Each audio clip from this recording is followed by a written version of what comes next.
And there is the news. The news that AEW has lost one of its pillars, one of its founding fathers. AEW has lost Cody Rhodes. Cody Rhodes apparently was not signed since his contract ran up in December, which we kind of knew, but a lot of us, we kind of thought, nah, he's definitely going to be resigned. One of the founding fathers, him going anywhere else, him not finishing his career in AEW, come on, you're fooling me. You're kidding me. I mean, especially since he was an EVP. He was in, he held office in AEW, and he's gone. He's gone, um, and Brandi is gone. Don't worry, Dustin is still there, but Brandi and Cody Rhodes are gone. They're gone. A lot of people think this is a work. A lot of people are attributing it to possibly being the greatest work possible, if in fact it is a work. Going back to the days of Brian Pillman, when Brian Pillman, no one knew if he was a nutcase or if he was going to, shoot someone out there. Just absolutely unhinged. Greatest work.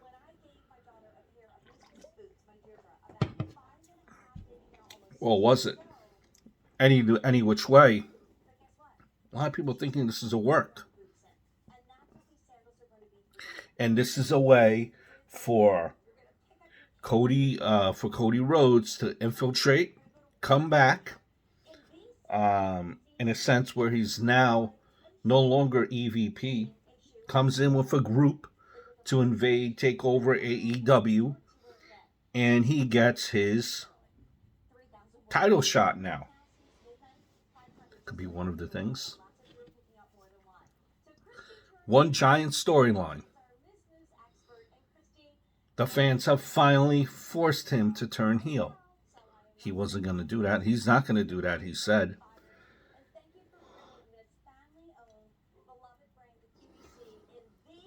Hmm.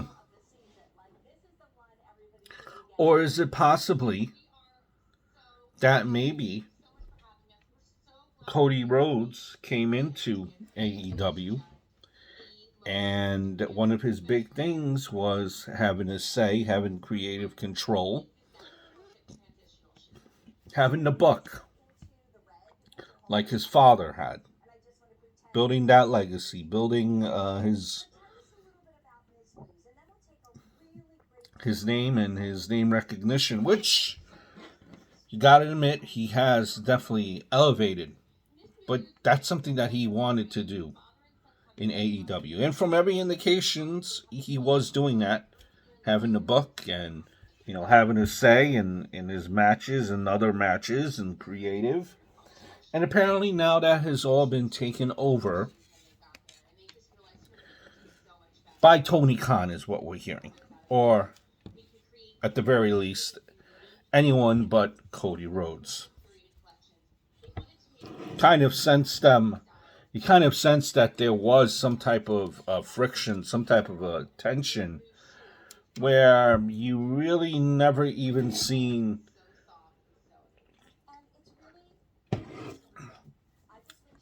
the Young Bucks and Cody Rhodes and Chris Jericho interact. You might say that you should never go into business with your best friends. Never go into business with people that you like. Maybe go into business with people that are going to make you money. I don't think this is a work. I think this is the real deal. Especially when you have the length, especially when you have, for example, Amanda Huber involved in this, where she's saying she has nothing to do with the actual storyline side of things. She has more to do with the community side of things, and she has stated that this is not a work. They're leaving. Goodbye. Um, that she pretty much is saying that she wouldn't be lying about something like this. And they were very both professional statements issued by both parties in both camps. So I don't think this is a work. I think this is a done deal. I think this is a deal where you will see Cody Rhodes back in the WWE. I could even see him being there as early as WrestleMania, as the rumors are.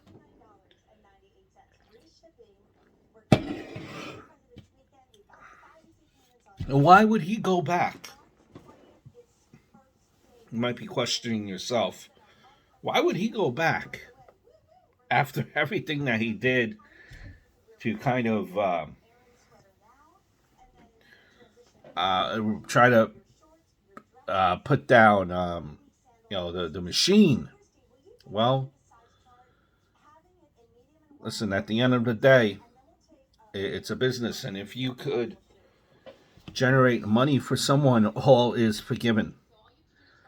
And I think Cody has elevated himself to that spot, definitely to a bigger spot than where he is now. And people are thinking that he's gonna go there. He's gonna be Stardust again. No, Nick Khan and Vince McMahon see him now as a executive, a guy that's been on the top. His name is more widely recognized now than it was when he was with the Machine. And the guys really that do get the kind of the nonsense treatment or that are embarrassed, this is the guys that are not WWE guys that come from outside companies. Now, it's been known to happen, but Cody Rhodes is definitely a WWE guy. He came up with the WWE. So what's going to be different this time around? We have to wait and see if, in fact, he goes to WWE. But it's kind of hysterical, kind of almost cringy, where a lot of kids, or a lot of YouTubers and podcasters on the internet all of a sudden act like, well, he's just Cody Rhodes, nothing special. He's way past his prime already. His prime kind of stopped after he stopped the kiss my ring type of gimmick thing, and that's as high as he's ever gonna peak. Bitter much are we? A little bit bitter. I hope all is well. Look forward to speaking to you guys very, very soon.